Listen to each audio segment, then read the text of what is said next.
স্বপ্নে ঢাকা বিশ্ববিদ্যালয়ে পড়তে আসা শিক্ষার্থীদের অনেকগুলো সমস্যার মধ্যে একটি বড় সমস্যা হলো সিট সংকট।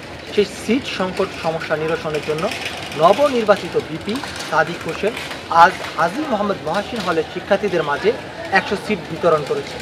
আরও 200 সিট বিতরণ করা হবে শিক্ষার্থীদের মাঝে, এমনটাই তিনি সাংবাদিকদের জানিয়েছেন। এবং তিনি হল পরিদর্শন করেছেন, দেখেছেন শিক্ষার্থীদের নানান সমস্যা, এবং শিক্ষার্থীরাও নতুন সিট পেয়ে উচ্ছ্বাসিত।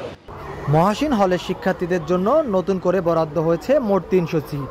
এর মধ্যে আজ আনুষ্ঠানিকভাবে 100 সিট শিক্ষার্থীদের মাঝে বিতরণ করা হয়েছে। বাকি 200 সিট ধাপে ধাপে দেওয়া হবে বলে জানিয়েছেন হাজী মোহাম্মদ মহসিন হলের ভিপি সাদিক হোসেন। ভিপি সাদিক হোসেন আরও জানান, শিক্ষার্থীদের জন্য একটি সিট, পাশাপাশি একটি টেবিল এবং একটি আলমিরা নিশ্চিত করা হবে, যাতে তারা সুন্দর পরিবেশে পড়াশোনা করতে পারে। আর আসন্ন পূজার ছুটিতে হলে ছারপোকা নিরসনে পুরো হল পরিষ্কার করা হবে।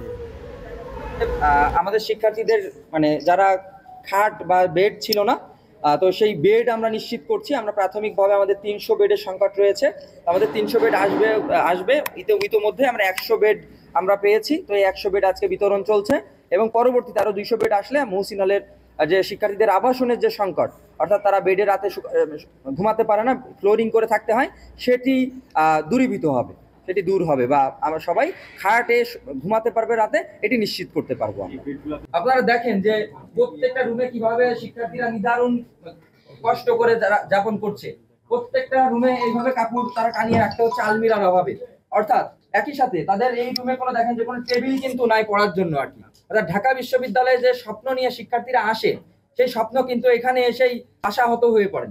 তো সেই জায়গা থেকে আমরা যেটি করব, আজকে আমরা চৌকি দিতে পারলাম, এবং পরবর্তী পর্যায়ে আমরা শিক্ষার্থীদের পড়ার জন্য, রুমে পড়ার জন্যই তাদেরকে একটি করে টেবিল আমরা নিশ্চিত করব, এবং রুমে যেভাবে অগোছালোভাবে কাপড় রাখতে হচ্ছে আলমিরার অভাবে, আলমিরাটা আমরা নিশ্চিত করার মাধ্যমে ইনশাআল্লাহ এই কাপড়গুলো তারা গুছিয়ে রাখতে পারবে, রুমের সৌন্দর্য বর্ধন হবে। এবং একই সাথে এর পরবর্তী সময়ে আমাদের এই রুমে সিলিং নাই, আপনারা দেখতে পাচ্ছেন উপরে টিন শেড।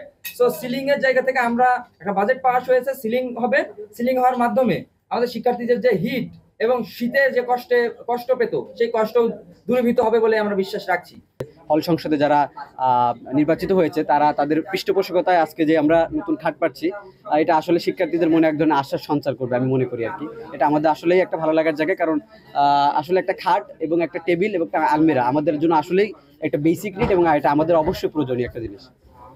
ছাত্র সংসদ নির্বাচনটা চাইছিলাম এই সমস্যার সমাধানের জন্য। তো আমাদের তাদের কাজই হচ্ছে সমস্যার সমাধান করা। তো আমাদের আজকে একটা খাট দিলে এটা একটা সমস্যার সমাধান হয়। তো এর মাধ্যমে আজকে আনন্দিত বোধ করছে আর কি, ঈদ লাগতেছে। শিক্ষার্থীদের আশা, এই উদ্যোগে তাদের ভোগান্তি কমবে এবং ধীরে ধীরে সিট সংকট পুরোপুরি সমাধান হবে। এস এম স্বাধীন, চ্যানেল 9, ঢাকা।